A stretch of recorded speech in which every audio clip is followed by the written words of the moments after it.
La botella golpeó el suelo antes de que siquiera notara que su mano se había movido.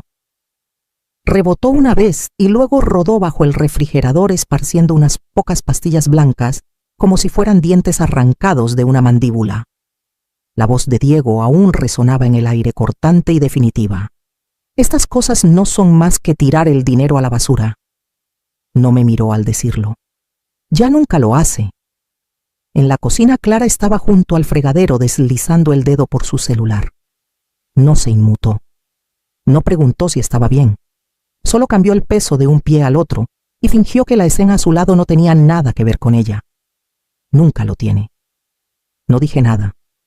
No grité, no lloré, no jadeé. Solo me moví lenta, rígida, hasta ponerme de rodillas. Mi mano izquierda se apoyó en el mueble mientras un dolor subía por mi brazo, desde donde las pastillas olvidadas empezaban a susurrar su advertencia. Metí la mano bajo el refrigerador y recogí lo que pude. Una pastilla estaba tan aplastada que no servía. El suelo estaba frío contra mis rodillas. Mi orgullo aún más helado. Recordé otra cocina. Un Diego más pequeño, febril y gimiendo mientras le limpiaba la frente con paños empapados en vinagre. El mismo niño que se aferraba a mi delantal mientras hacía sopa con lo último que quedaba de la despensa. El mismo pequeño por quien me desvelaba tras turnos nocturnos solo para prepararle un lonche con una nota que decía: «Tú puedes con todo». Ahora aquí estaba adulto casado furioso llamando mis medicinas una pérdida de tiempo. No hablé. Cerré la botella y me puse de pie más lento de lo que hubiera querido. Mi corazón latía descompasado contra mis costillas, pero no por la dosis perdida. Latía así cuando algo que creías seguro se convertía en algo que ya no reconocías. Diego ya me había dado la espalda. Guardé la botella en mi bolsillo y caminé al fregadero enjuagándome las manos en silencio. El agua estaba tibia, pero nada más en esa casa lo estaba. Antes creía que si amaba con todas mis fuerzas sería suficiente. Que el sacrificio se veía que la entrega tenía peso. Recuerdo el año en que Diego cumplió 10. Su escuela estaba impulsando un programa de tecnología y cada estudiante necesitaba una laptop. Yo trabajaba el turno nocturno en el hospital de Guadalajara. Llegaba con los pies hinchados y dormía a ratos entre preparar el desayuno y ayudarle con la tarea. Ese mes no compré despensa, comí avena instantánea y galletas sobrantes para comprarle una laptop usada en una casa de empeño en la Avenida Revolución. Le faltaban unas teclas, pero a él no le importó. Me abrazó como si le hubiera dado la luna. En ese entonces, mis manos nunca paraban. Remendaba los agujeros en sus jeans en lugar de comprar nuevos. Cosía a mano sus disfraces de Halloween con retazos de tela. Un año quiso ser tigre, me quedé despierta hasta las 3 de la mañana pegando rayas con silicón en una sudadera naranja vieja. Ganó el concurso de disfraces. No salía con nadie. No iba a fiestas. No tenía el lujo de soñar con cosas que no lo incluyeran. Cuando llegaba la cuenta de la luz y no había suficiente en el banco, la pagaba tarde para que él pudiera ir a la excursión de secundaria al Museo de Ciencias. Fingía no tener miedo cuando las luces se apagaban una noche mientras él dormía. Nunca le pedí que me lo devolviera. Nunca quise nada más que verlo estar bien. Pero en algún momento el amor se convirtió en deuda para él. Entre la sudadera de tigre y los papeles de la hipoteca, me convertí en algo que sentía que le debía, no en algo por lo que estuviera agradecido. Y ahora tira mis medicinas al suelo y me llama un estorbo. Estaba en esa cocina con los dedos aún húmedos, preguntándome cuándo exactamente la palabra mamá dejó de significar hogar y empezó a significar costo. Después de que Miguel murió, la casa que compartimos por 40 años se sintió como una catedral silenciosa, hueca, resonando con un vacío que me raspaba el pecho por dentro. Diego dijo: «No deberías estar sola, mamá. Múdate con nosotros. Será bueno para todos». Sonaba a bondad. Tal vez lo fue al principio. Me mudé a su casa en las afueras de Querétaro, con solo 2 maletas, un baúl de cedro y un corazón aún blando por el duelo. Lo llamamos temporal, pero las semanas se volvieron meses, luego años. Vi crecer a sus hijos. Ayudé con la hora de dormir a llevarlos a la escuela con los días de enfermedad.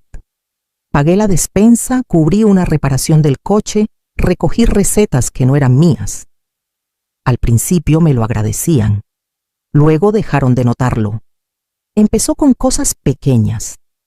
La habitación de arriba, la que tenía luz y una alfombra suave, se convirtió en la recámara de las niñas.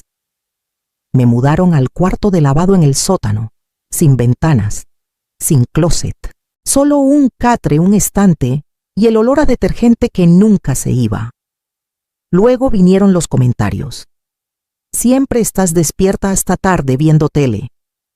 El cable desapareció la semana siguiente. Estamos intentando ahorrar en servicios, dijo Clara sin mirarme a los ojos. Empezaron a servirme la comida aparte, porciones más pequeñas, sin repetir. Ya no pedían, esperaban. Cuidar a los niños no era un favor, era un hecho. Mis cheques de pensión ayudaban a mantener la casa, aunque nunca me consultaban. Me decía que era familia. Me decía que era útil. Pero útil no es lo mismo que querido. Y en algún lugar de ese sótano, entre el zumbido suave de la secadora y el sonido de pasos sobre mi cabeza, me di cuenta de que no estaba viviendo en su hogar. Estaba ocupando un espacio que preferían olvidar. Le recordé a Clara hace 2 días que mi receta estaba por acabarse. Asintió. Mientras miraba su celular dijo: la recogeré después de dejar a los niños. Pero la botella siguió vacía y el resurtido nunca llegó. A las 6:12 de la mañana desperté con una opresión en el pecho. No era nueva, solo lo bastante familiar como para aterrarme. Me senté despacio con las palmas frías de sudor y busqué la botella por costumbre. Nada más que el traqueteo hueco de una tableta rota en el fondo. Toqué a su puerta. No respondieron. Toqué de nuevo, más fuerte. Después de un momento, Clara abrió una rendija con los ojos entrecerrados y molesta. No tengo mi medicamento, susurré. Suspiró. Son las 6:30. Estás exagerando otra vez, y cerró la puerta. El pasillo se ladeó. Me sujeté de la pared. De alguna manera llegué a la cocina antes de que mis rodillas cedieran. El suelo estaba tan frío. Los gabinetes se desdibujaban. Escuchaba al perro ladrar y a mi nieto llorando arriba.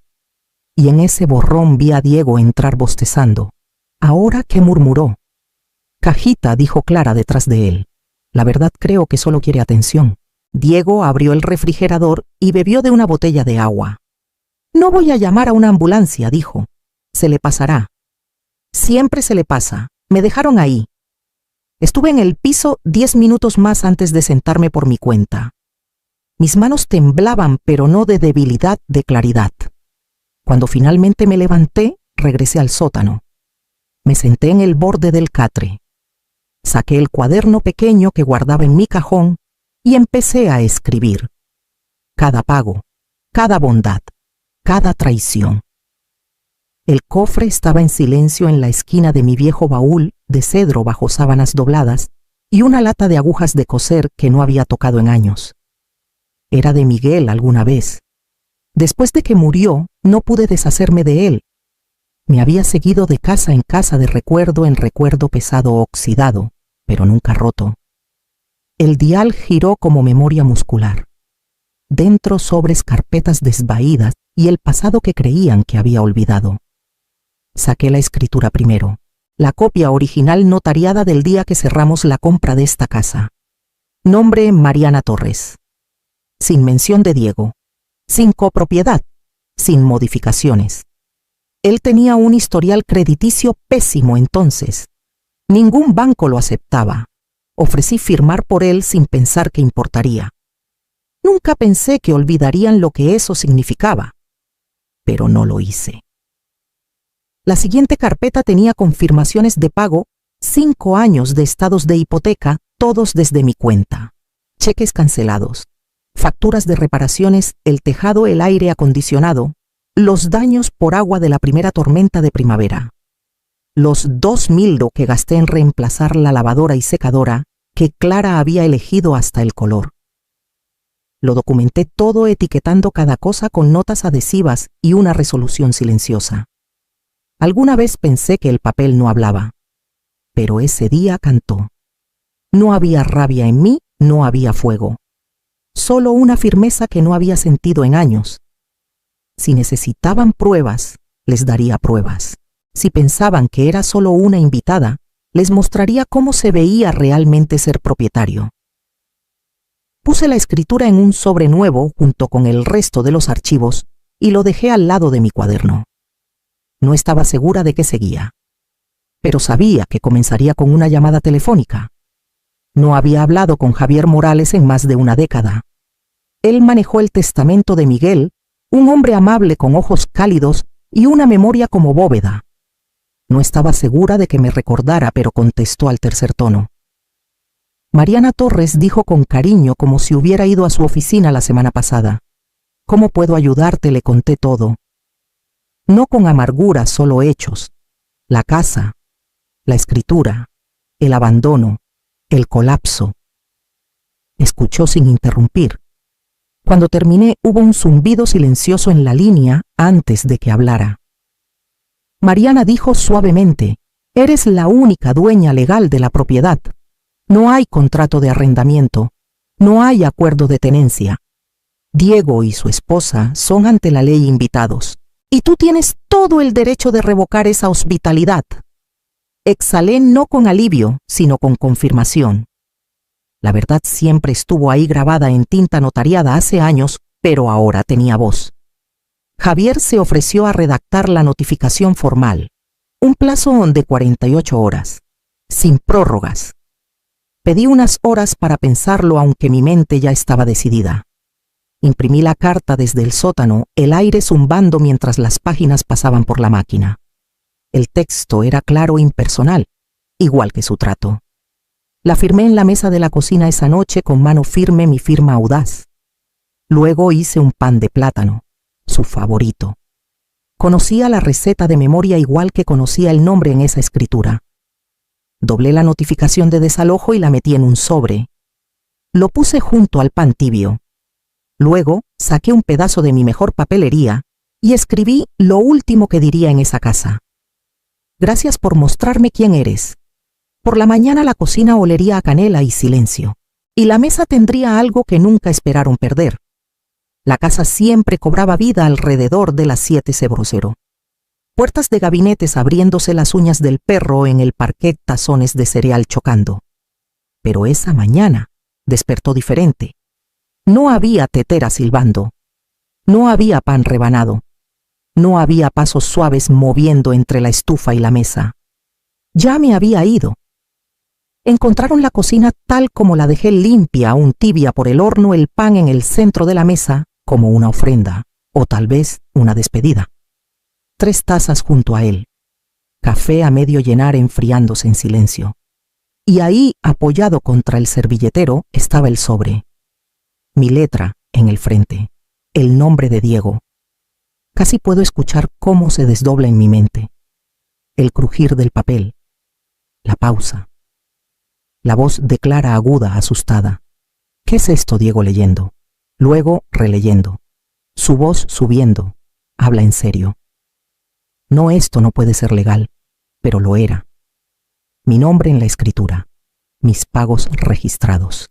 Mi derecho a revocar el tejado que nunca agradecieron.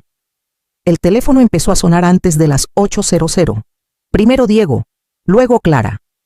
Llamadas seguidas, mensajes de voz que no escuché. Ma, por favor. ¿Qué estás haciendo? Estás exagerando. No quisimos. No puedes echarnos así. Pero no los eché. Por fin me puse de pie. Durante años dejé que mi silencio amortiguara su arrogancia. Dejé que creyeran que el amor significaba quedarme sin importar cuánto espacio me quitaran. Ahora la casa estaba en silencio. Y por primera vez, no era porque me estuviera haciendo pequeña. Era porque finalmente me había ido. Y ellos eran los que se quedaron en el frío. No hablé con ellos después de que se entregó la notificación. No había nada más que explicar. Lo intentaron, claro. Las acusaciones se volvieron súplicas. Las súplicas se convirtieron en amenazas. Luego, vino el silencio que siempre llega cuando alguien se da cuenta de que la discusión ya no es suya para ganar. La noticia corrió rápido en nuestra calle. Doña Rosa, de 2 casas más allá, me detuvo afuera del mercado la semana siguiente. Supe lo que pasó, dijo suavemente. Si hubiera sabido cómo te trataban.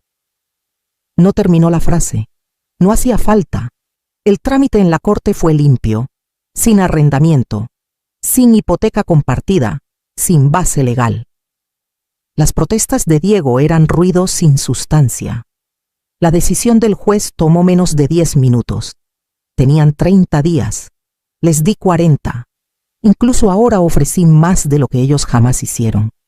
Una vecina, alguien con quien casi no hablaba, llamó una mañana. Se fueron ayer, dijo.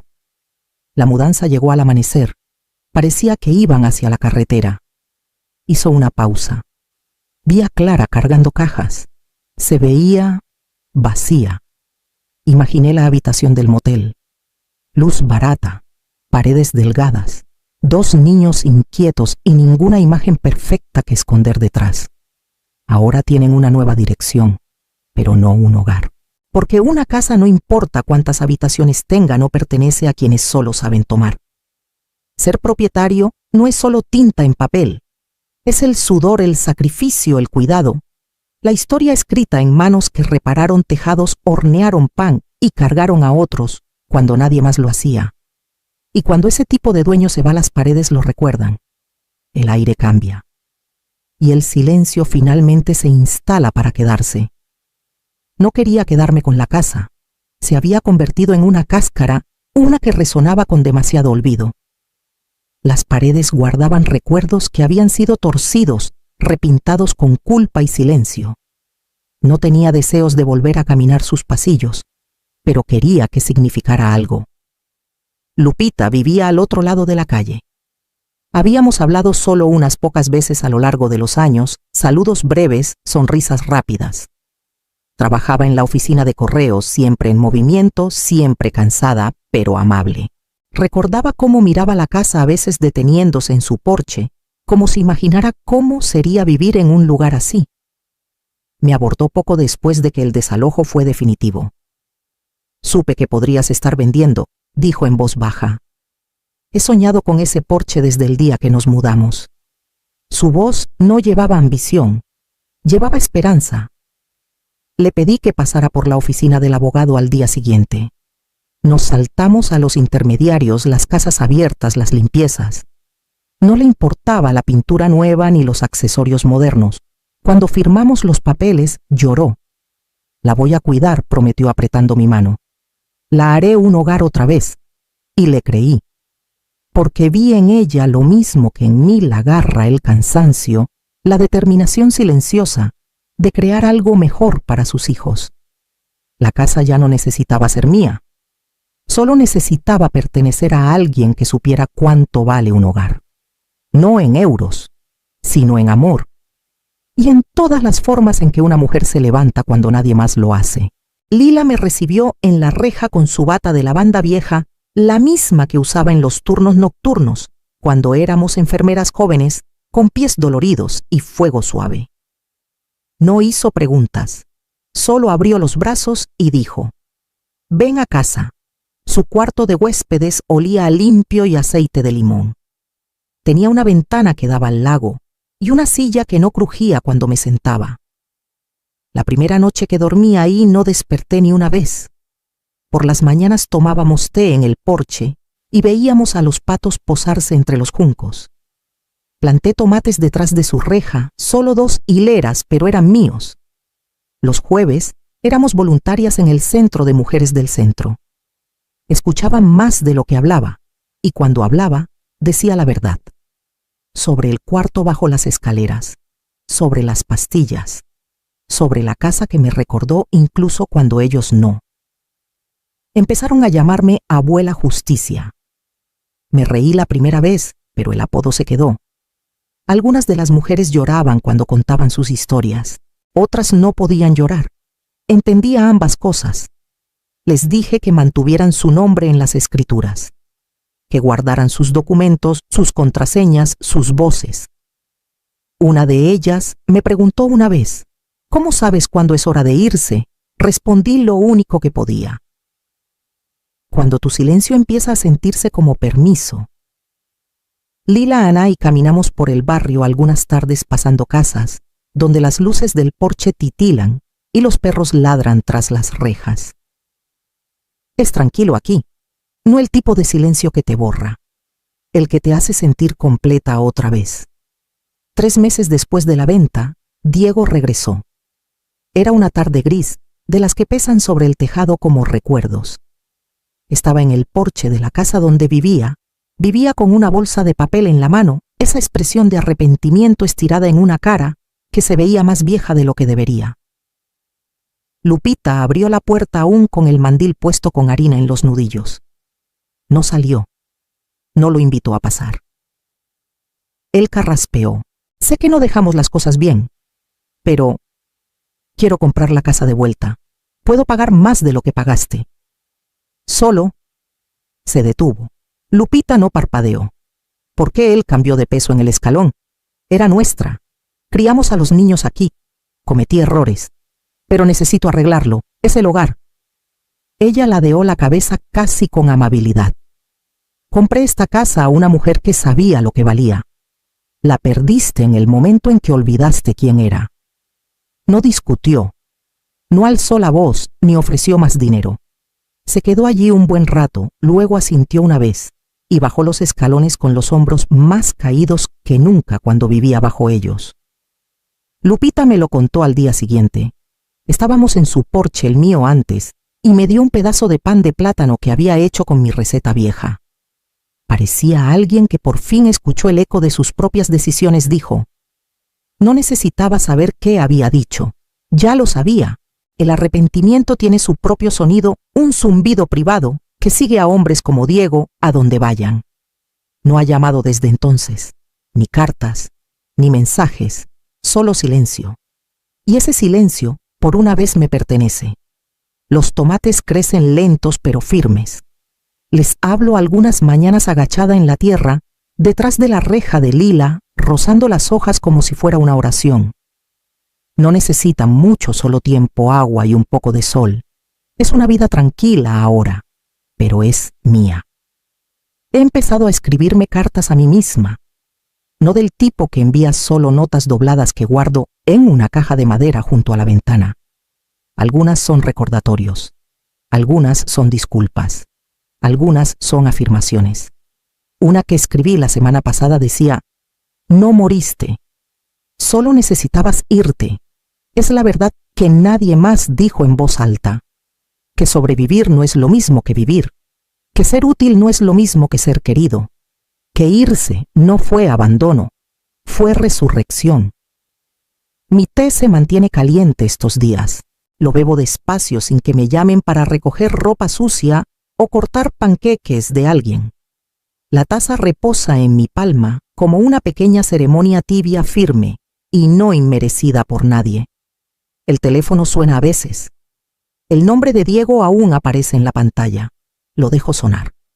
No por enojo, sino porque he aprendido que no contestar puede ser un acto de respeto propio. Lila se une a mí en el porche, a veces 2 tazas entre nosotras, y nos sentamos en un silencio que no lastima.